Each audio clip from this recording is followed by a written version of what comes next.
100% सच था। मैं ऐसा इसलिए कह सकता हूं क्योंकि मैंने खुद अपनी आंखों से मंकी मैन को देखा था। एक बार नहीं, कई बार। गर्मी का मौसम था, स्कूल की छुट्टियां थी। मैं अपने मम्मी पापा के साथ अपने दादाजी के घर आनंद विहार आया हुआ था। वहां मुझे सबसे ऊपर वाले फ्लोर पर एक छोटा सा कमरा दिया था। उस कमरे में एक खिड़की थी जिससे मोहल्ले का अच्छा खासा व्यू दिखता था। हर रात को सोने से पहले मैं उस खिड़की के पास बैठता और अपनी किताब पढ़ता रहता। ऐसे ही एक रात जब मैं किताब पढ़ रहा था तो मुझे मंकी मैन पहली बार दिखा। मैं खिड़की के पास एक नई नॉवेल लेके बैठा था। मेरी आंखें सुस्त हो रही थीं और मैं बस झपकी लेने ही वाला था कि मुझे अपने आंखों के कोने से कुछ दिखाई दिया। पास वाली बिल्डिंग के दीवार पर कुछ बड़ा सा काला सा जीव बड़ी तेजी से ऊपर जा रहा था। मैंने अपनी आंखें रगड़ी, पीठ सीधी की और बाहर झांक के देखा। बाहर का नजारा देख मेरा खून मेरी नसों में सूख गया जब मैंने एक काले बंदर जैसे जानवर को बिल्डिंग के पाइप से ऊपर चढ़ते हुए देखा। Monkey man.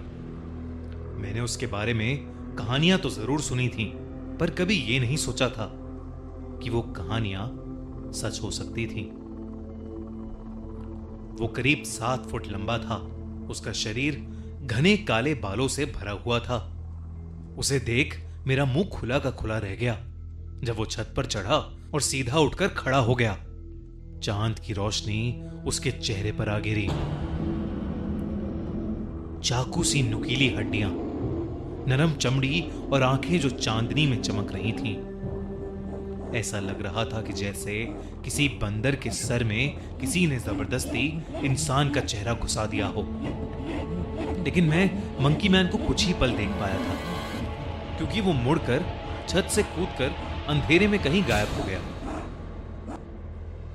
मैंने अपने परिवार को उसके बारे में बताने की कोशिश की, लेकिन किसी ने भी मेरी बात का विश्वास नहीं किया।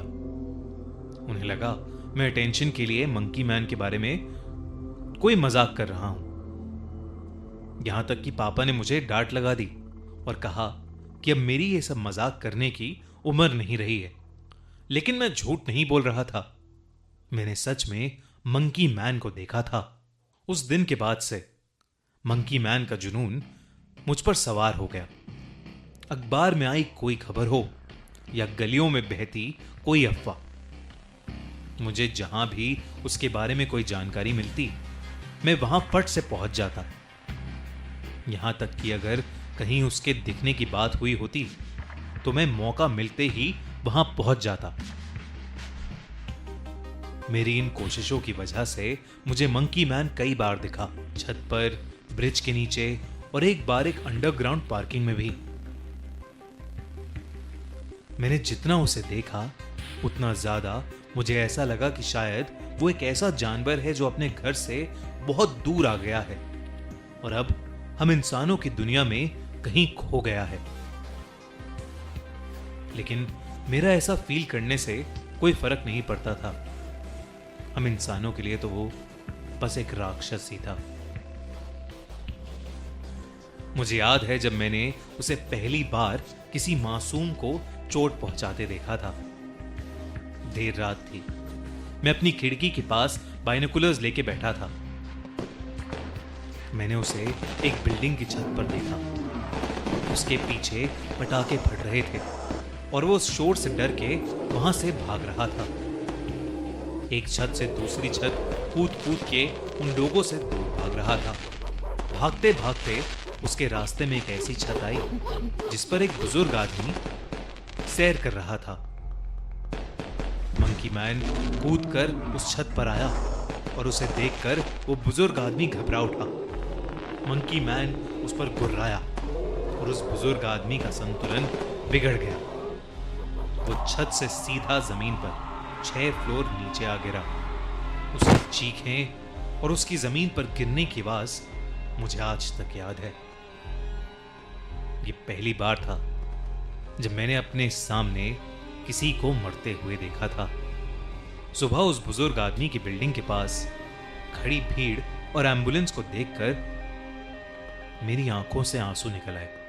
मैंने अपने पेरेंट्स को उसके बारे में नहीं बताया, सिर्फ इसलिए नहीं कि मुझे पता था कि वो मेरी बात पर विश्वास नहीं करेंगे, पर इसलिए भी कि मैं वो देखकर बुरी तरह डर चुका था। उस दिन के बाद से मैंने मंकी मैन को ढूंढना एकदम बंद कर दिया। जितना हो सके उससे दूर रहने का सोचा, लेकिन इसके बावजूद कभी कभी रात में उसके चिल्लाने की आवाज मेरे कानों तक पहुंच ही जाती थी। उसके किस्से और ज्यादा खतरनाक होते चले गए। सुनने में आ रहा था कि उसकी वजह से और लोगों की भी मौतें हुई थीं। अब मैं उसके नाम से काफी ज्यादा घबराने लगा था। एक शाम की बात थी। सूरज धुंध में डूब रहा था और मैं दोस्तों के साथ क्रिकेट खेल के अपने दादाजी के घर वापस आ रहा था। मेरे घर के पास की गली जिससे मैं गुजर रहा था, वहां कोई भी इंसान नहीं था। बिल्कुल सन्नाटा था। उस गली में अचानक मुझे एक बड़ी सी परछाई मेरे पीछे चलती नजर आई। मैं पीछे मुड़ा तो और कोई नहीं, वो मंकी मैन मेरे पीछे पीछे चल रहा था। ये देखकर मैं कांप उठा और वहीं जम सा गया। मैं घबराहट के मारे आगे चल ही नहीं पा रहा था और वो धीरे धीरे मेरे पास ही आ रहा था। अचानक वो मेरे ठीक सामने आया और उठकर खड़ा हो गया। वो मुझे घूर कर देख रहा था। उसकी आंखें लाल थीं। उस रात वो मंकी मैन बेहद गुस्से में लग रहा था। अचानक वो मुझे देखकर एक अजीब तरीके से गुर्राने लगा। उसकी आवाज सुनकर मैं फुल स्पीड पर वहां से भागा। वो मेरे पीछे पीछे भागने लगा। मैं जैसे तैसे गली के एक अनजान मकान में जाकर छुप गया। वो उस मकान तक आया, लेकिन फिर पास वाली दीवार चढ़कर मेरी नजरों से गायब हो गया। मैं किसी तरह हिम्मत करके अपने घर पहुंचा और अपने कमरे में घुसते ही घबराहट के मारे रोने लगा। तभी मैंने फिर से मंकी मैन के जोरों से गुर्राने की आवाज सुनी। उस रात फिर से मैंने अपनी खिड़की से उसको देखा। मंकी मैन मेरे बराबर वाली बिल्डिंग की छत पर खड़ा एक आदमी को बेरहमी से नोच रहा था। वो आदमी भी डर के मारे जोरों से चिल्ला रहा था। उसने उस आदमी के चीथड़े चीथड़े कर दिए थे। मोहल्ले में शोर होने लगा। घरों की लाइटें ऑन होने लगी। लोग बाहर आने लगे ये देखने के लिए कि बाहर आखिर हो क्या रहा है। उन्हें मंकी मैन नहीं मिला, क्योंकि वो पहले ही ऊपर छत पर चढ़ के अंधेरे में गायब हो चुका था। उस रात के बाद से मंकी मैन मुझे फिर कभी नहीं दिखा और समय के साथ वो बस एक हॉरर लेजेंड बनकर रह गया। लेकिन मुझे कुछ सवालों का जवाब आज तक नहीं मिला। कौन था वो? कहां से आया था? और फिर अचानक कहां गायब हो गया? दोस्तों, आपको क्या लगता है? कमेंट्स में जरूर लिखकर हमें बताइए। ये बात आज से 3 साल पहले की है। वेदांत को एक ऐसा प्रोजेक्ट मिला था जो उसका पूरा करियर बना सकता था। इस वजह से वो कई हफ्तों से ऑफिस में देर रात तक काम करता आ रहा था। अगर वेदांत ऑफिस से टाइम से निकलता तो वो घर वापस जाने के लिए मेट्रो पकड़ लेता, वरना उसे कैब लेनी पड़ती थी। उस दिन वेदांत की बदकिस्मती थी कि उस सर्द नवंबर रात को वो टाइम से निकला और नोएडा की तरफ जाती हुई आखिरी मेट्रो में चढ़ गया।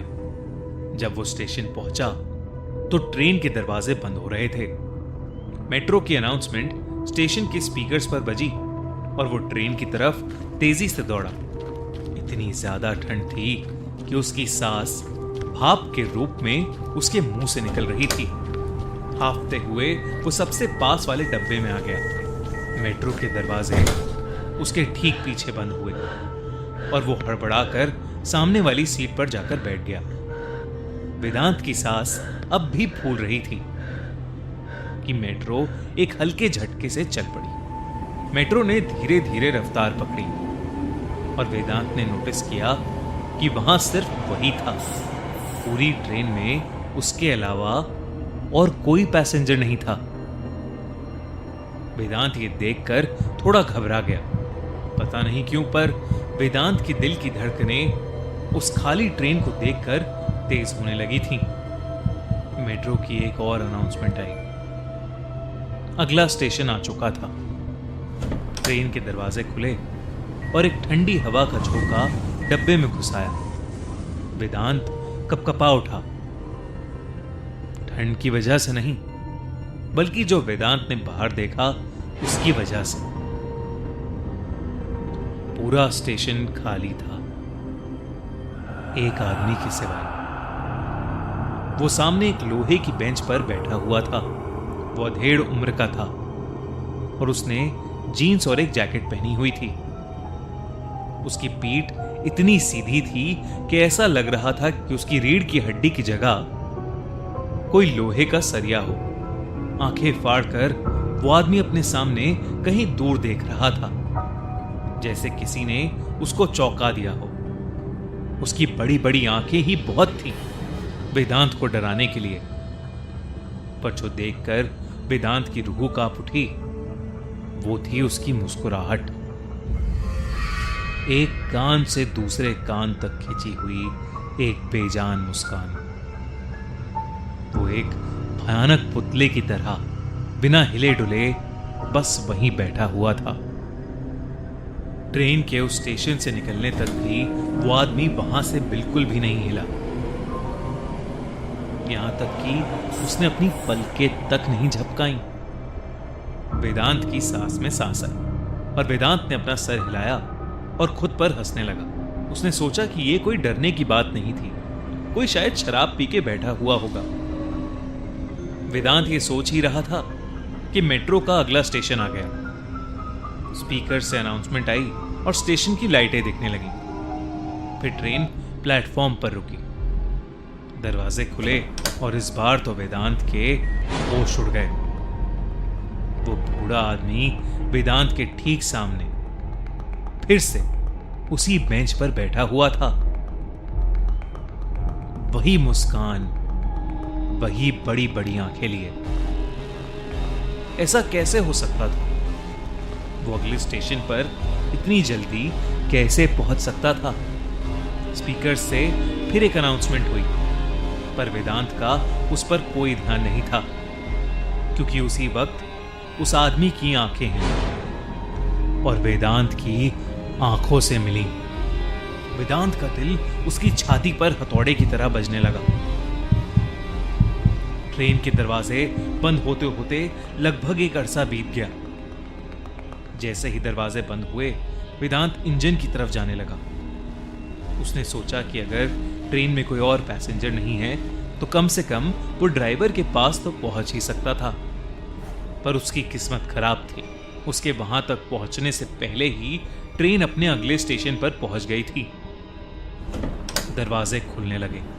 इस बार वो आदमी बेंच पर बैठा नहीं था, बल्कि बेंच के किनारे खड़ा हुआ था। वो अब भी वेदांत को घूर रहा था। एक बार फिर मेट्रो की अनाउंसमेंट आई और दरवाजे बंद होने लगे। इस बार वेदांत अगले स्टेशन से पहले ड्राइवर के कंपार्टमेंट तक पहुंच गया और लोहे की उस दीवार पर जोर से अपने हाथ मारने लगा। वेदांत यही उम्मीद कर रहा था कि काश ड्राइवर उसकी आवाज सुन ले, लेकिन सामने से कोई जवाब नहीं आया। इतने में फिर अगला स्टेशन आ गया। दरवाजे खुले। उस प्लेटफॉर्म की लाइटें धीमी थीं। पूरी दिल्ली कोहरे से ढकी हुई थी। इस बार वो आदमी वेदांत को कहीं नहीं दिखा, लेकिन फिर अचानक वो अंधेरे में रोशनी की तरफ आया और वेदांत की नजर उस पर गई। वेदांत अब काफी ज्यादा डर चुका था। उसे समझ नहीं आ रहा था कि उसके साथ ये क्या हो रहा है। वो बूढ़ा आदमी अभी भी अजीब तरीके से चलता हुआ वेदांत की तरफ ही आ रहा था।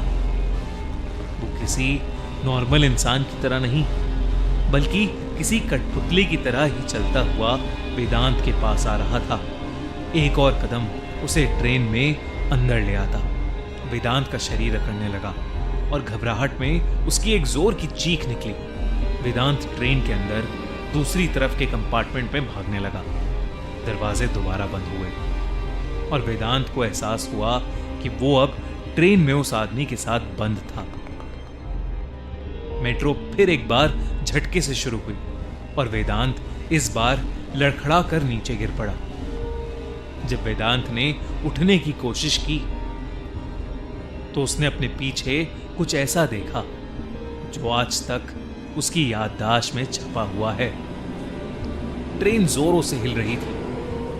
वो आदमी वेदांत की तरफ अजीबोगरीब तरीके से चलते हुए आ रहा था और जहां वेदांत गिरा था उस कंपार्टमेंट की सारी लाइट्स फ्लिकर कर रही थी। वेदांत को ऐसा लगने लगा कि उसके साथ कुछ बहुत बुरा होने वाला है।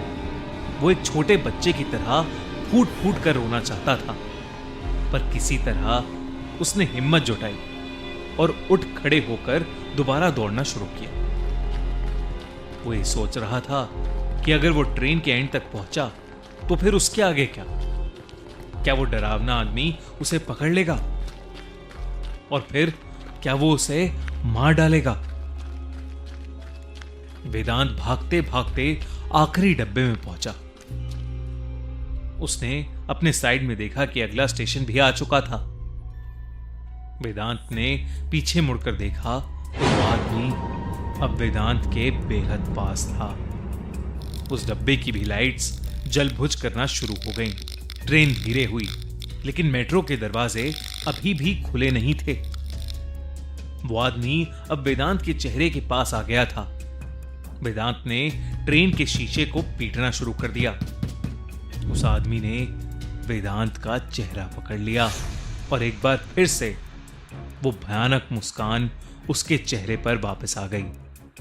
ये सब अपने साथ होता देख वेदांत सुन्न पड़ गया। लेकिन तभी ट्रेन के दरवाजे खुलने शुरू हो गए। थोड़ी सी जगह मिलते ही वेदांत ने अपने आप को बाहर खींचा और सीढ़ियों की तरफ भागने लगा। उसने मुड़कर अपने पीछे भी नहीं देखा, बस भागता रहा। झाड़ू लगा रहे मेट्रो के एक कर्मचारी और 2 पुलिस वालों के लिए भी नहीं रुका। तभी रुका जब बाहर धुंध से लिपटी हुई सड़क पर आ पहुंचा।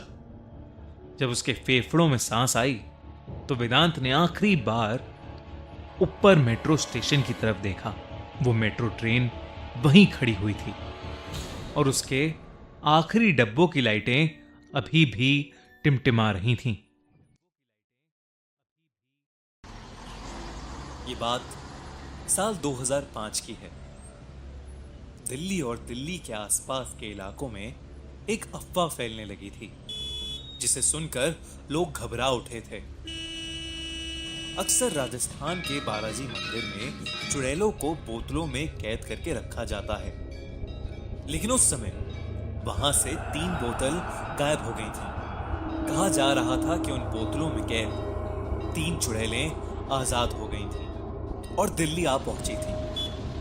अफवाह के अनुसार वो चुड़ैलें बहुत सालों से भूखी थी और लोगों की आत्मा छीन छीन कर ही वो अपना पेट भर सकती थी। वो अपना भेष बदलकर रोज रात दिल्ली, गाजियाबाद और आसपास के घरों में जा जाकर उनका दरवाजा खटखटाती और उनसे प्याज और रोटी मांगती। जो भी दरवाजा खोलता उसकी अगले 3 दिन में मौत हो जाती थी। किस्सा इतनी तेजी से फैला कि लोग शाम ढलते ही घर को वापस लौट जाते थे। बच्चों का अकेले बाहर खेलना भी बंद हो गया था। इतना ही नहीं, पंडितों के कहने पर लोगों ने अपने घरों के गेट पर हल्दी और मेहंदी रंगे हाथों से अपने हाथ के छापे छोड़ना शुरू कर दिया। कहते थे कि इस प्रथा को करने के बाद वो तीनों चुड़ैलें तुम्हारे घर पर नहीं आएंगी। ऐसी घटनाएं 80 के दशक में उत्तराखंड के अल्मोड़ा शहर में भी हुई थी और उन लोगों ने भी यही नुस्खा आजमाया था, जिसके बाद वो चुड़ैलें वहां से हमेशा हमेशा के लिए चली गईं। पर इस बार ये नुस्खा काम नहीं आया। दिल्ली में रह रही आहूजा फैमिली की उस रात जिंदगी बदल गई। मिस्टर और मिसेस आहूजा एक फंक्शन के लिए बाहर गए हुए थे और उनका 13 साल का बेटा विपिन घर में एकदम अकेला था। प्याज वाली चुड़ैल के डर से उन्होंने भी घर के बाहर हल्दी और मेहंदी से रंगे हाथ के निशान अपने गेट पर छाप रखे थे। विपिन घर पर अकेला टीवी पर कुछ देख रहा था कि अचानक लाइट चली गई। उस समय दिल्ली में पावर कट काफी आम बात थी, लेकिन जब विपिन ने खिड़की से बाहर देखा तो बगल वाले घरों की लाइट जल रही थी। उसने देखा ही था कि उसे अपने गेट के खुलने की आवाज आई। उसे लगा कि शायद उसके मम्मी पापा वापस आ गए हैं, लेकिन जब उसने दरवाजे की जाली से देखा तो वहां कोई नहीं था और घर का गेट खुला पड़ा था, जो धीरे धीरे अपने आप बंद हो गया। ये देखते ही विपिन को बहुत घबराहट हो गई। उसने घर का अंदर वाला डबल डोर कसके से बंद कर लिया और लैंडलाइन से मम्मी पापा को फोन कर दिया। उसने उनसे कहा कि उसे कुछ ठीक सा नहीं लग रहा, लेकिन तभी फोन कट हो गया। हेलो हेलो पापा, हेलो। कुछ ही देर में उसके डबल डोर पर खटखट होने लगी। विपिन घबरा गया। तभी उसे एक औरत के रोने की आवाज आने लगी।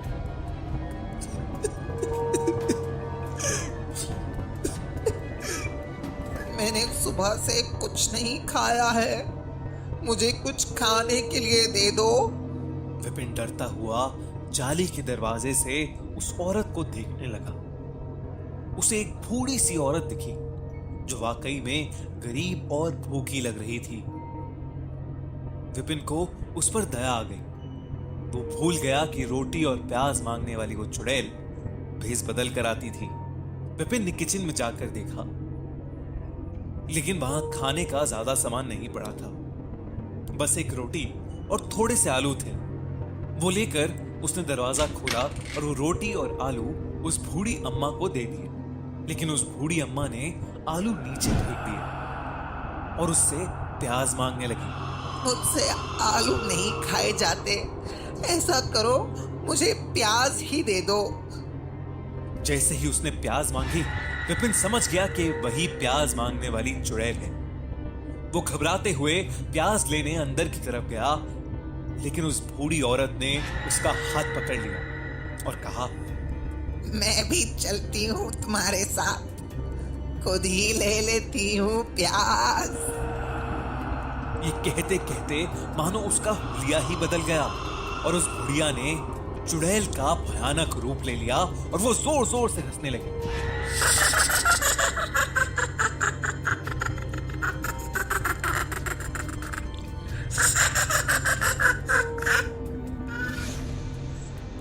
विपिन घबराहट के मारे बेहोश पड़ गया। अगली सुबह पड़ोस में रह रहे एक आदमी ने देखा कि विपिन के घर के गेट पर हल्दी और मेहंदी के हाथों के निशान अब खून के निशानों में बदल चुके थे। उस आदमी ने विपिन के घर का गेट खोला तो देखा कि वरांडे में विपिन बेहोश पड़ा था और पूरा घर खुला पड़ा था। घर का सारा कीमती सामान घर से गायब था और विपिन के माँ बाप अभी तक घर नहीं लौटे थे। उस पड़ोसी ने फौरन पुलिस को बुलाया और विपिन को अपने घर ले गया। विपिन को जब होश आया तो उसने अपने साथ हुआ पूरा किस्सा बताया। पुलिस ने छानबीन की तो उन्हें मालूम हुआ कि पिछली रात मिस्टर और मिसेस आहूजा की एक बहुत भयानक रोड एक्सीडेंट में मौत हो गई थी। ये सुनकर विपिन पूरी तरह से टूट गया। उस रात के बाद से पुलिस ने उस एरिया में निगरानी रखनी शुरू कर दी और फिर कभी प्याज वाली चुड़ैल का हादसा किसी के साथ नहीं हुआ। पुलिस और कुछ लोगों का कहना था कि कुछ चोर उचक्के चुड़ैलों का डर फैलाकर रात में घरों में चोरी करते हैं और विपिन के मां बाप का रोड एक्सीडेंट बस एक इत्तेफाक था। लेकिन विपिन आज भी यही मानता है कि इन सब के पीछे उस प्याज वाली चुड़ैल का हाथ था। हमें अक्सर न्यूज से अलग अलग मर्डर्स के बारे में पता चलता रहता है, पर कुछ मर्डर्स ऐसे होते हैं जिनके बारे में जानकर हमारे भी रोंगटे खड़े हो जाते हैं। यह कहानी भी एक ऐसे ही मर्डर केस की है जिसे लद्दाख पुलिस कभी सॉल्व ही नहीं कर पाई। एक सुबह लद्दाख पुलिस को एक छोटे से होटल से फोन आया कि उनके एक कमरे में किसी गेस्ट की डेड बॉडी मिली है। लद्दाख पुलिस ने कई टूरिस्ट की सड़क दुर्घटना में मौत देखी थी, पर इस कदर एक इंसान का लद्दाख के एक छोटे से होटल में मर्डर हो जाना उन्होंने पहली बार देखा था। वो डेड बॉडी एक 28 साल के आदमी रवि की थी, जो कुछ दिनों से उस होटल में सबसे छुप कर रह रहा था। उसकी गर्दन पर काले निशान थे और उसकी आंखें खुली पड़ी थीं। ऐसा लग रहा था कि जैसे मरने से पहले उसने कुछ बहुत भयानक देखा हो। पुलिस ने उसके कमरे में छानबीन की तो उन्हें एक लेटर मिला जिसके साथ एक लड़की की फोटो भी लगी हुई थी। रवि ने उसमें लिखा था कि उसकी जान को खतरा है और उसके साथ जो कुछ भी हो रहा है उसकी वजह वो फोटो वाली लड़की रिया है। रवि ने लिखा कि उस लड़की ने उसकी जिंदगी तबाह कर दी। रवि अपना कॉलेज खत्म करके जैसे ही दिल्ली वापस आया, उसके साथ कुछ अजीबोगरीब होने लगा। एक दिन रवि एक बहुत जरूरी मीटिंग के लिए लेट हो रहा था और अपनी कार ड्राइव करते हुए वहां जा रहा था, लेकिन अचानक उसकी गाड़ी के ब्रेक्स फेल हो गए। यह बहुत अजीब था क्योंकि एक रात पहले तक उसकी कार बिल्कुल ठीक चल रही थी। ब्रेक फेल होने की वजह से उसका एक्सीडेंट हुआ जिसमें उसका हाथ टूट गया और उसके सर पर भी एक गहरी चोट आई। लेकिन बेहोशी की हालत में जब उसने अपनी गाड़ी की खिड़की के बाहर देखा तो उसे रिया दिखी। उसे देखते देखते रवि अचानक बेहोश हो गया। जब उसे होश आया तब वो एक हॉस्पिटल में था। रवि ने उस पूरे इंसिडेंट को अपना वहम माना और उसे भूल गया। लेकिन कुछ दिनों बाद एक रात को उसके मॉम डैड ने उसे नींद से उठाया और उसने देखा कि उसके घर के शीशे टूटे पड़े हैं। किसी ने बहुत बुरी तरह से पत्थर मार मार कर उसके घर को डैमेज कर दिया था। उस रात भी रवि को ऐसा लगा कि वो फोटो वाली लड़की रिया उसके घर के बाहर ही खड़ी थी। रवि ने घर से निकलकर उसे आसपास की गलियों में ढूंढने की बहुत कोशिश की, पर वो उसे कहीं नहीं मिली। उसके बाद कई दिनों तक कुछ नहीं हुआ। लेकिन फिर एक वीकेंड जब रवि अपनी गर्लफ्रेंड निशा के साथ उसके अपार्टमेंट में था तो उस दिन कुछ ऐसा हुआ जिससे उसका दिल दहल उठा। रवि और निशा अपने बेडरूम की बालकनी में खड़े प्यार मोहब्बत से बात कर रहे थे कि तभी उनके अपार्टमेंट की घंटी बजी। रवि डिनर कलेक्ट करने डोर तक गया ही था कि अचानक उसे बालकनी से निशा के जोर से चिल्लाने की आवाज आई। वो बालकनी की तरफ भागा, लेकिन तब तक काफी देर हो चुकी थी क्योंकि निशा 4 फ्लोर नीचे जमीन पर खून से लथपथ बेजान पड़ी थी। उसने जब ध्यान से नीचे देखा तो रिया बेजान निशा के पास खड़ी ऊपर रवि को ही देख रही थी। रवि रिया की तरफ भागा, पर जैसे ही वो उसके पास पहुंचा वो जैसे हवा में गायब हो गई। रवि निशा की मौत के सदमे से भी उभरा नहीं था कि 2 दिन बाद ही उसको खबर आई कि उसके घर में आग लग गई थी, जिसमें उसका पूरा घर जल गया। और तो और उसके मॉम डैड भी उस फायर एक्सीडेंट में मारे गए। उसी वक्त रवि को एक अननोन नंबर से फोन आया, जिसके दूसरी ओर एक लड़की पागलों की तरह हंस रही थी। रवि को उसकी आवाज से समझ आ गया कि वो लड़की और कोई नहीं बल्कि रिया ही थी, और तभी फोन कट गया। रिया और रवि कॉलेज में एक दूसरे से बहुत प्यार करते थे, लेकिन कॉलेज खत्म होने के बाद रवि ने रिया से ब्रेकअप कर लिया था और तब से ही उसकी लाइफ उथल पुथल हो चुकी थी। रवि जब दिल्ली पुलिस के पास गया और उन्हें बताया कि यह सब रिया का किया धरा है और वो रवि से ब्रेकअप का बदला ले रही है, तो पुलिस ने रवि की इस बात पर ज्यादा ध्यान नहीं दिया। रवि ने अपने लेटर में लिखा था कि दिल्ली पुलिस रिया के साथ मिली हुई थी। पुलिस ने रवि की गर्लफ्रेंड और उसके मॉम डैड को खोने की वजह से कोर्ट में एक डॉक्टर से साबित करवा दिया कि रवि अपना मानसिक संतुलन खो चुका है और उसे पागल खाने भिजवा दिया गया। पर उस पागल खाने में भी रिया ने रवि का पीछा नहीं छोड़ा। रवि ने लेटर में लिखा कि वो उसके कमरे में हर रात चूहे छोड़ देती थी जो उसे रात भर सताते थे। काफी दिनों तक ये सब सहने के बाद रवि को यकीन हो गया था कि पागल खाने में भी कोई रिया से मिला हुआ है। एक दिन मौका देखकर रवि वहां से भाग गया और सबसे दूर सीधा लद्दाख आ गया। रवि ने उसके लेटर के एंड में लिखा कि रिया लद्दाख में भी उसे हर रोज दिखती है और अगर उसके साथ कुछ भी हुआ तो उसकी जिम्मेदार सिर्फ रिया ही होगी।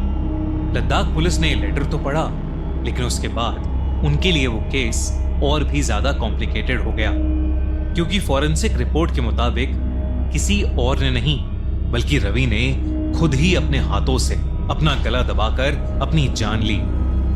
इनफैक्ट उसके पूरे कमरे में किसी और के कोई निशान भी नहीं थे।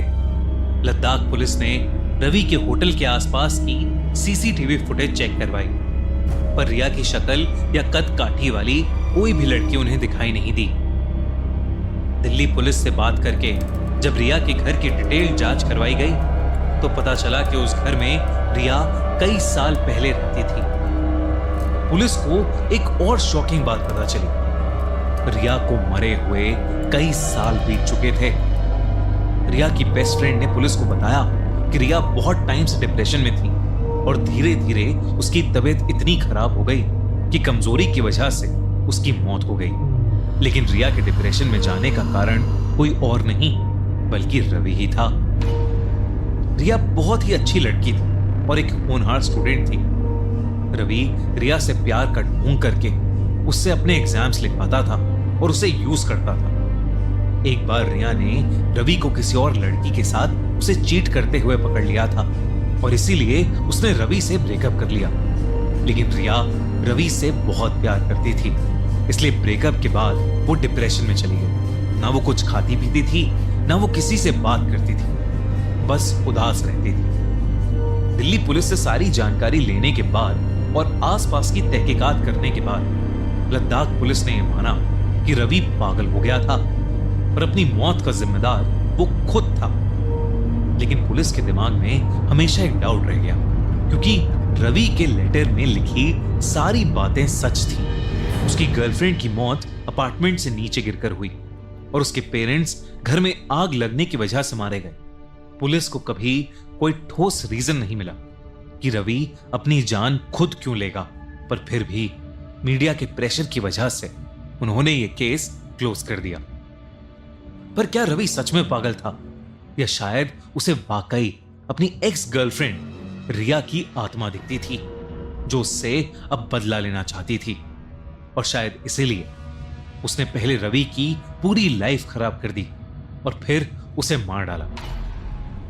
आपको क्या लगता है? हमें कमेंट्स में जरूर बताइए। हॉन्टेड सिरी फोर्ट। अश्विन ASI यानी आर्कियोलॉजिकल सर्वे ऑफ इंडिया का एक एम्प्लॉय था। वो लोग अपनी टीम के साथ दिल्ली के सिरी फोर्ट की साइट पर काम कर रहे थे, क्योंकि फोर्ट का एरिया बहुत बड़ा था और रात को वहां चोर और ड्रग एडिक्ट्स कभी कभार आ जाते थे, तो उनकी टीम अक्सर दिन में ही काम किया करती थी। लेकिन आज का दिन अवनीश के लिए कुछ अलग था, क्योंकि वो वहां एक पूरी रात अकेले बिताने वाला था। 600 साल पहले अलाउद्दीन खिलजी ने मंगोल लोगों के हमले से बचने के लिए सिरी फोर्ट बनवाया था। माना जाता है कि खूंखार मुगलों के अटैक्स का जवाब देने के लिए खिलजी ने गुस्से में आकर 8000 मंगोल सिपाहियों के गले काट दिए और उन सभी सिपाहियों के सर काटकर सिरी फोर्ट की दीवारों में चुनवा दिए थे।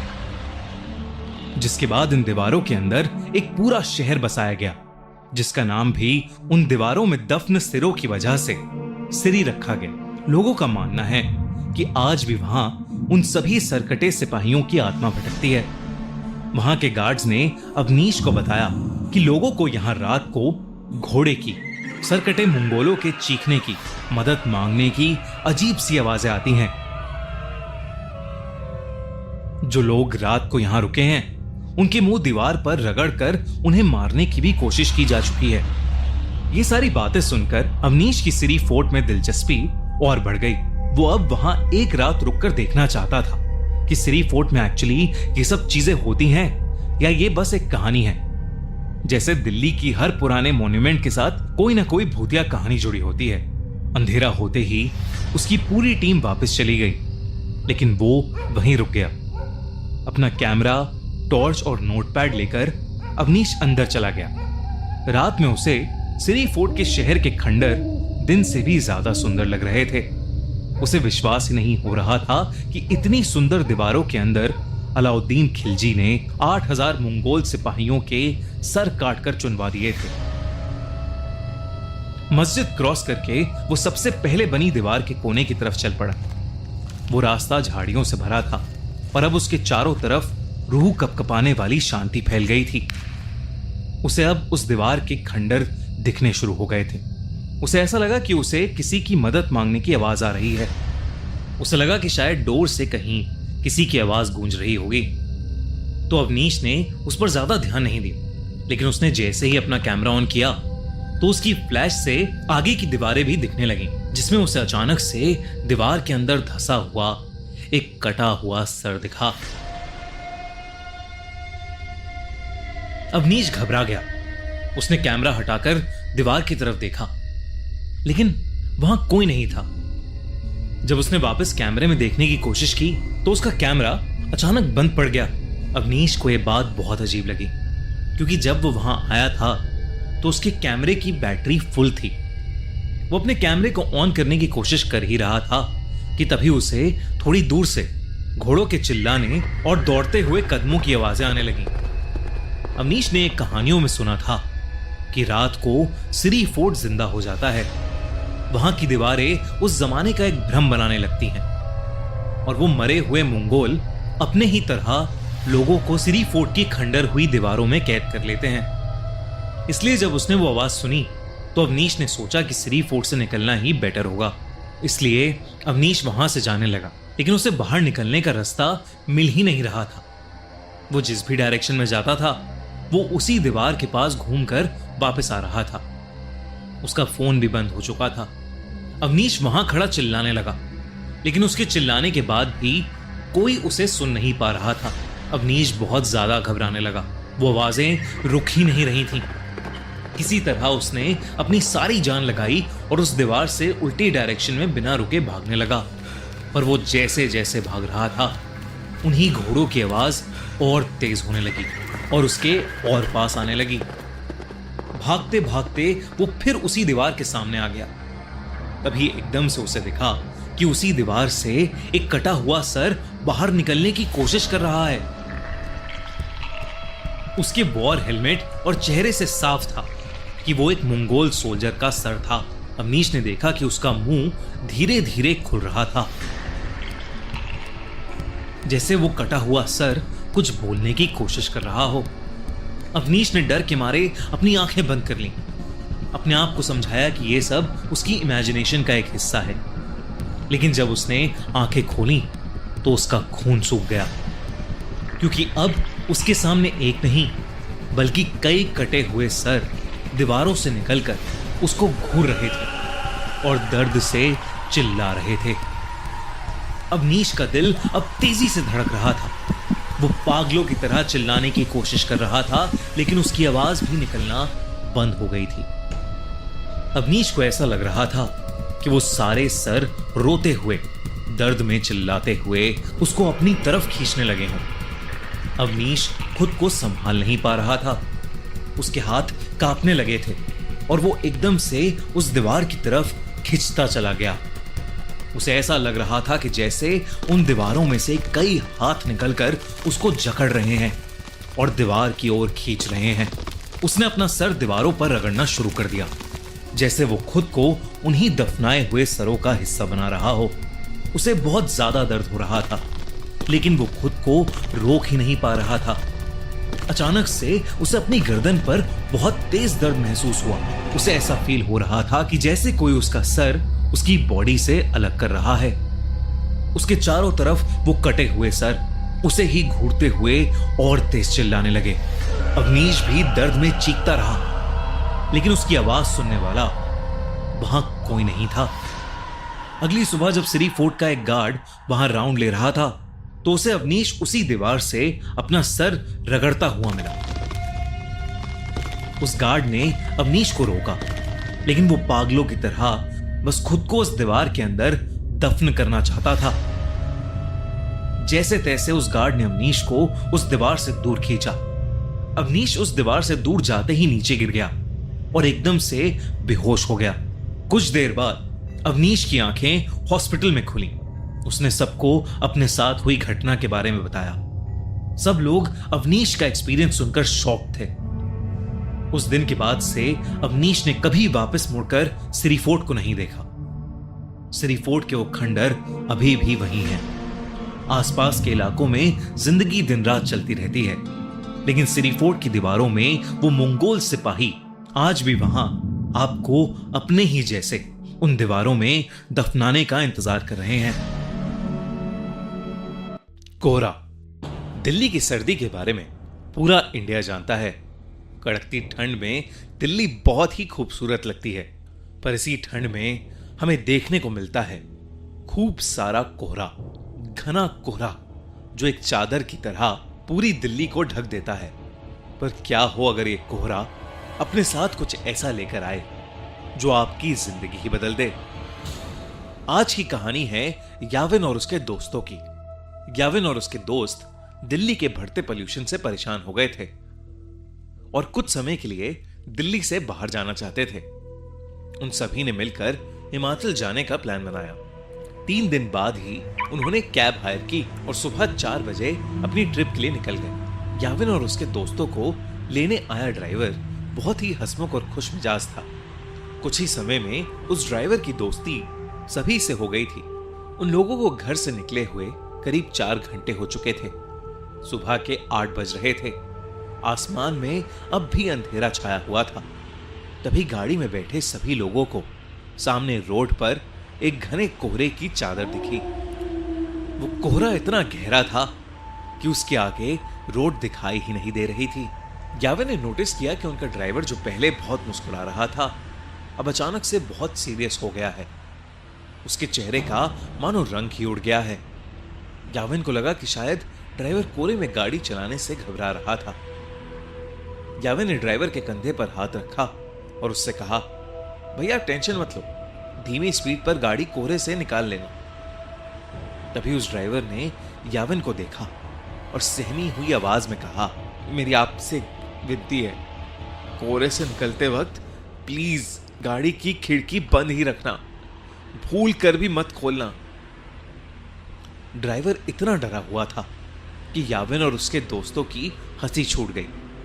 इस पर उस ड्राइवर ने बताया कि वो जिस इलाके में है वहां कभी कोहरा नहीं आता, और जब कभी ऐसा कोहरा आता है तो वो अपने साथ एक छलावा, एक झूठ, एक माया लेकर आता है। याविन और उसके दोस्तों को ड्राइवर की बात पर विश्वास नहीं हुआ। उन्होंने उसकी बात को अंधविश्वास बोलकर नकार दिया और देखते ही देखते उनकी गाड़ी कोहरे के अंदर चली गई। कोहरे की चादर उनकी उम्मीद से काफी बड़ी थी। ड्राइवर धीरे धीरे गाड़ी आगे चला तो रहा था, पर किसी को आगे का कुछ भी नहीं दिख रहा था। अचानक ही गाड़ी में बैठी रिया को अजीब सी बेचैनी होने लगी। उसे बिल्कुल सांस ही नहीं आ रही थी। वो ड्राइवर की बात को भूल गई और उसने गाड़ी का शीशा खोल दिया और अपनी गर्दन गाड़ी के शीशे से थोड़ी बाहर निकाल ली। खिड़की खोलते ही रिया को वापस सांस आई, लेकिन वो कोहरा अब गाड़ी के अंदर आ चुका था। कुछ ही सेकंड्स बाद जैसे ही रिया ने गाड़ी के अंदर देखा तो उसके होश ही उड़ गए। गाड़ी रोड पर चल रही थी, पर उस गाड़ी के अंदर रिया के अलावा और कोई नहीं था। रिया की सांस वही अटक गई। याविन, रवि और ड्राइवर तीनों ही गाड़ी से गायब थे। गाड़ी अपने आप आगे चल रही थी। रिया ने गाड़ी से कूदने के लिए गाड़ी का दरवाजा खोलने की कोशिश की, पर गाड़ी लॉक थी और जोर लगाने पर भी उसका लॉक नहीं खुल रहा था। वो जोर जोर से गाड़ी के अंदर चिल्लाने लगी। तभी कुछ ही देर में धीरे धीरे वो गाड़ी खुद ही रुक गई और दरवाजे का लॉक अपने आप खुल गया। रिया ने बिना कुछ सोचे समझे गाड़ी का लॉक खोला और गाड़ी से बाहर भागने लगी, पर उसे अपने आसपास घने कोहरे के अलावा और कुछ भी नहीं दिख रहा था। रिया चिल्ला चिल्ला कर मदद मांगने लगी। उसका दिल अब उसके शरीर से बाहर आ रहा था कि तभी उस कोहरे में कुछ दूर पर उसे एक काली परछाई दिखी जो एक बहुत ही बड़े आदमी जैसी लग रही थी। रिया मदद के लिए उस आदमी की तरफ भागने लगी, पर भागते हुए उसने ये देखा कि वो परछाई के करीब पहुंच ही नहीं पा रही है। वो परछाई हमेशा उतनी ही दूर होती जितनी पहले थी। इससे पहले रिया कुछ भी समझ पाती, उसे महसूस हुआ कि जैसे उसके पीछे कोई खड़ा हुआ है। रिया अब इतनी डर चुकी थी कि उसके अंदर पीछे मुड़ने की भी हिम्मत नहीं थी। पर हिम्मत करके जब रिया ने पीछे देखा, उसकी रूह कांप गई। रिया के पीछे एक 12 फीट लंबा काला साया था। लंबे काले साये को देखकर रिया बुरी तरह कांपने लगी। तभी अचानक रिया को पीछे से एक बहुत जोर का धक्का लगा और वो नीचे गिर पड़ी। ग्याविन, रवि, वो ड्राइवर और रिया अब भी गाड़ी में थे। रिया ने जैसी वो खिड़की खोली थी, वो बेहोश हो गई थी। उस ड्राइवर ने उसके बेहोश होते ही रवि को जल्दी से वो खिड़की बंद करने को कहा।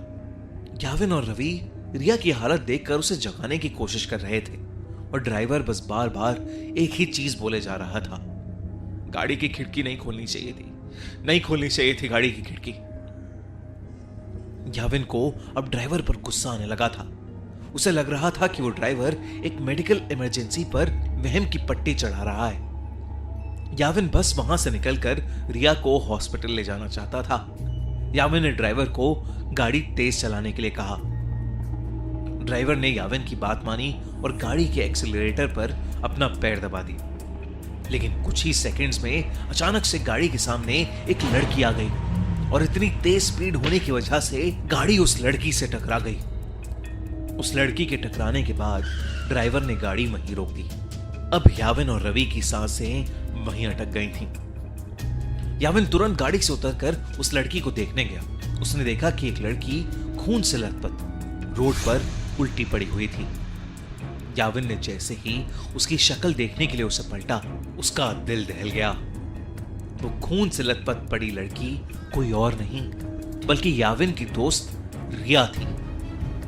याविन को कुछ समझ नहीं आ रहा था क्योंकि रिया तो उसके साथ गाड़ी में थी। याविन दोबारा गाड़ी की ओर गया और उसने देखा कि पूरी गाड़ी बिल्कुल खाली थी। गाड़ी के अंदर और कोई भी नहीं बैठा था। याविन को कुछ समझ नहीं आ रहा था। वो बहुत ज्यादा डर चुका था। याविन ने रिया की बॉडी को उठाकर गाड़ी में रखा और खुद ड्राइवर सीट पर बैठकर गाड़ी को चलाने लगा। याविन उस घने कोहरे में बस तेजी से गाड़ी चला रहा था। तभी उस चलती हुई गाड़ी के सामने वही 12 फुट लंबा काला साया आ गया और याविन का गाड़ी की स्टीयरिंग पर से कंट्रोल बिगड़ गया और वो गाड़ी रोड के एक साइड के एक पेड़ से जाकर टकरा गई। अगली सुबह उनकी गाड़ी एक पेड़ से टकराई हुई मिली जिसमें ड्राइवर, याविन, रवि और रिया थे। वो चारों उस कोहरे की रात जिंदा तो बच गए, लेकिन यावी के सर पर चोट आने की वजह से उसका मानसिक संतुलन बिगड़ गया और रिया को इतना गहरा सदमा लगा कि अब उसे हर जगह सिर्फ वही काला साया दिखता है। अगली बार कोहरे में जाओ तो अपनी गाड़ी की खिड़की कभी मत खोलना। पीपल का भूतिया पेड़, हॉन्टेड ट्री। पेड़, फूल और बगीचे किसे नहीं पसंद। तेज धूप में पेड़ की छांव में बैठना और बारिश में उसकी पत्तियों से गिरती हुई बूंदों को अपने चेहरे पर महसूस करने का अपना ही एक अलग मजा होता है। लेकिन इंडिया में कुछ ऐसे भी पेड़ हैं जिन्हें जानलेवा माना जाता है क्योंकि रात को वहां भूतों का वास होता है।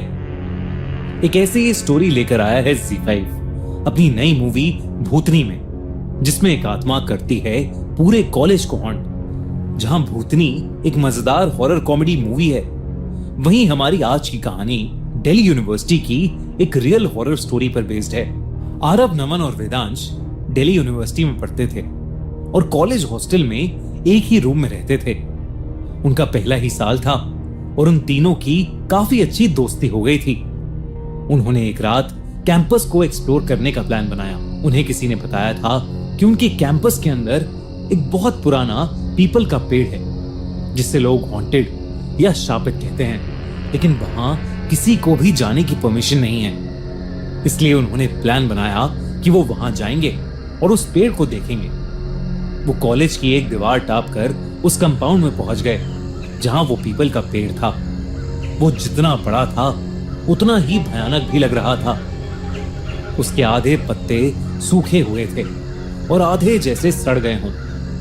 उस पेड़ पर कई चुन्नियां और धागे भी बंधे हुए थे।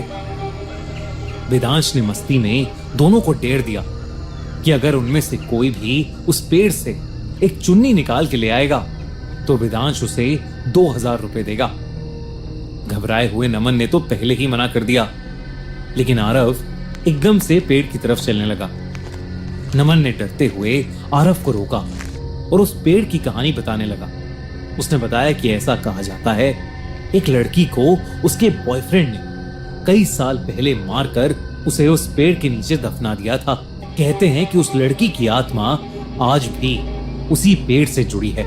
माना जाता है कि आज तक जिसने भी उस पेड़ को छुआ है उस लड़की की भूतनी ने उसकी जान ले ली है। पर आरव नमन की इन कहानियों का मजाक उड़ाने लगा और बिना डरे पेड़ के सामने जाकर खड़ा हो गया। नमन बार बार उसे पेड़ को छूने से मना करता रहा, पर आरव ने एक ही झटके में उस पेड़ से ना ही सिर्फ एक चुन्नी उतारी बल्कि एक धागा भी निकाल लिया और सीधा आकर वेदांश के हाथ में थमा दिया। वेदांश ने उसी वक्त शर्त के मुताबिक आरव को पैसे दिए और वो दोनों डरे हुए नमन का मजाक उड़ाने लगे। कुछ देर बाद वो तीनों वापस अपने हॉस्टल में पहुंचे। एग्जाम्स खत्म होने की वजह से ज्यादातर स्टूडेंट्स सेलिब्रेट करने बाहर गए थे, तो उस रात वो तीनों अपने फ्लोर पर बिल्कुल अकेले थे। डर के मारे नमन ने अंदर से दरवाजा बंद कर लिया था और वेदांश और आरव भी थके होने के कारण कमरे में जाते ही सो गए। कुछ ही देर बाद शीशा टूटने के जोर की आवाज से तीनों की नींद एक साथ खुल गई। उन्होंने आसपास देखा तो सब सही सलामत था, पर खिड़की बार बार अपने आप खुल रही थी। आरव तुरंत उठा और डरते हुए उसने खिड़की बंद कर दी, लेकिन ये बात बाकी दोनों को थोड़ी अजीब लगी क्योंकि हर बात पर मजाक उड़ाने वाला आरव एकदम से चुप हो गया था। जैसे ही आरव बिस्तर में घुसा तभी एकदम से खिड़की वापस खुल गई और आरव जोर जोर से चिल्लाने लगा और ये कहने लगा कि ये खिड़की एक बहुत ही भयानक दिखने वाली भूतनी ने खोली है, जिसके बिखरे हुए बाल हैं और जिसका पूरा शरीर घाव से भरा है। और वो भूतनी इस वक्त उनकी खिड़की के बाहर खड़ी है और आरव को जान से मारने की धमकी दे रही है। वेदांश और नमन को कुछ समझ नहीं आ रहा था क्योंकि उस खिड़की के बाहर कुछ भी नहीं था। उन्होंने आरव को शांत करने की कोशिश की, लेकिन वो वेदांश और नमन से अपने आप को उस भूतनी से बचाने की मदद मांगता रहा। वेदांश ने उठकर खिड़की वापस बंद कर दी और आरव को किसी तरह शांत करके सुलाया। सुबह जब उनकी आंख खुली तो आरव कमरे में था ही नहीं। उन्होंने उसे पूरे हॉस्टल में ढूंढा पर वो कहीं नहीं मिला। तभी उन्हें एक फ्रेंड का फोन आया और उसने बताया कि पुलिस को कैंपस के भूतनी वाले पीपल के पेड़ से आरव की चुन्नी से लटकी हुई बॉडी मिली है। ये सुनकर वेदांश और नमन के डर का कोई ठिकाना नहीं था क्योंकि अब उन्हें समझ आ गया था कि ये सब उस पीपल के पेड़ की भूतनी की वजह से हो रहा है। आरव उसी चुन्नी में लिपटा था जो उस रात उसने उस पेड़ से चुराई थी। उन दोनों को समझ नहीं आ रहा था कि वो क्या करें। उनकी अगली सुबह की घर जाने की ट्रेन की टिकट थी, तो उन्होंने सोचा कि उन्हें बस आज की रात किसी तरह गुजारनी है। उस रात जब नमन की आंख लगी तो उसे बस वो पीपल का पेड़ दिखाई दिया जिसके अंदर से एक बिखरे बाल वाली घाव से भरी हुई एक भयानक दिखने वाली भूतनी निकलकर उसे अपने पास खींच रही है और नमन कुछ नहीं कर पा रहा है। अचानक से सपने में उस भूतनी ने उसका गला घोटना शुरू कर दिया और नमन की आंख अचानक खुल गई। नमन डर के मारे पसीने पसीने हो चुका था, पर उसका ध्यान अपने से ज्यादा अपने सामने बैठे वेदांश पर गया, जो दुबक कर कांपता हुआ बेड के कोने में बैठा किसी चीज को देखकर कुछ बड़बड़ाए जा रहा था। नमन ने वेदांश को पुकारा, पर वेदांश कुछ रिएक्ट नहीं कर रहा था। ऐसा लग रहा था कि जैसे वो किसी से बात कर रहा है और बात करते करते बहुत ज्यादा घबरा रहा है। नमन को अब उससे डर लगने लगा था। वो उसे फिर से पुकारने लगा, लेकिन वेदांश उसकी बात को अनसुना करके बस कांपे जा रहा था। नमन को लगा कि वेदांश को मेडिकल हेल्प की जरूरत है, इसलिए वो फौरन अपने बेड से उठकर हॉस्टल वार्डन के रूम के बाहर जाकर दरवाजा खटखटाने लगा। पर जैसे ही वो दरवाजा खुला, नमन सुन पड़ गया। उसके सामने आरव खड़ा था, जिसका पूरा शरीर नीला पड़ चुका था। वो बेहद भयानक लग रहा था। उसके हाथ में वही चुन्नी थी और वो धीरे धीरे नमन के पास आ रहा था। उसे देखते ही नमन जोर से चीख पड़ा, लेकिन तभी आरव वहां से गायब हो गया और हॉस्टल वार्डन तेजी से नमन के पास आया। उसने पूछा कि उसे क्या हो गया है, तो नमन ने उसे पूरी बात बताई और वो लोग जल्दी से उसके कमरे की ओर गए। लेकिन जैसे ही वो दोनों कॉरिडोर में पहुंचे, उन्हें देखा कि वेदांश दर्द में चीखते हुए अपने आप ही घसीटता हुआ हॉस्टल के बाहर जा रहा है। वो दोनों उसके पीछे पीछे भागे और उसी पीपल के पेड़ वाले कंपाउंड में पहुंच गए।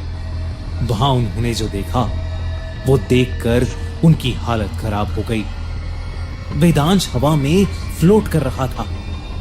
साफ साफ दिख रहा था कि वो किसी अदृश्य शक्ति के वश में है। वेदांश दर्द में चीख रहा था, जैसे कोई उसके अंदर से उसकी जान निकाल रहा हो। नमन उसे पुकार रहा था, पर उसका वेदांश पर कोई असर नहीं हो रहा था। तभी वेदांश की गर्दन अचानक से चटक गई और वो जमीन पर नीचे गिर पड़ा। इससे पहले कि नमन और वो हॉस्टल वार्डन उसके पास जा पाते, उनके सामने वही बिखरे बाल वाली, घावों से भरी हुई एक भयानक दिखने वाली भूतनी आ गई। वो बेहद खूंखार दिख रही थी। नमन और हॉस्टल वार्डन दोनों उसे देखते ही बेहोशी की हालत में आ गए और नीचे गिर पड़े। अगली सुबह जब उन दोनों की आंख खुली, तो उन्हें देखा कि बेजान सा वेदांश वैसे ही उस पीपल के पेड़ से लटका हुआ है जैसे आरव लटका था। ये खबर पूरे कैंपस में फैल गई और उस पीपल के पेड़ के उस पूरे कंपाउंड को सीमेंट से बंद कर दिया गया। नमन ने उस पेड़ का मजाक नहीं बनाया था और शायद इसीलिए वो जिंदा बच गया। पर लोग आज भी उस रास्ते के आसपास जाने से डरते हैं, क्योंकि क्या पता उस भूतनी का अगला शिकार वही बन जाए।